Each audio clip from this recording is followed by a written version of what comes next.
Man, I love this CNC. Easy money.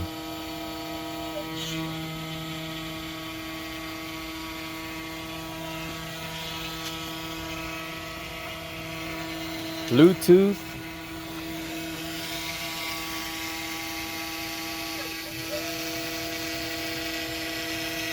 Let me know if you guys are interested in how to build one of these. Not too expensive. Arduino, maybe 20 bucks.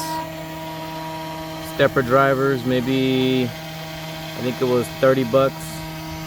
Stepper motors I got for free, but you may be looking at another 30 bucks. The money's gonna be in the ball screws right here if you want that good accuracy, and then the spindle, and then the Z-axis. The Z-axis is where the money's at, but all can be done if you have the will. Let me know. Beautiful.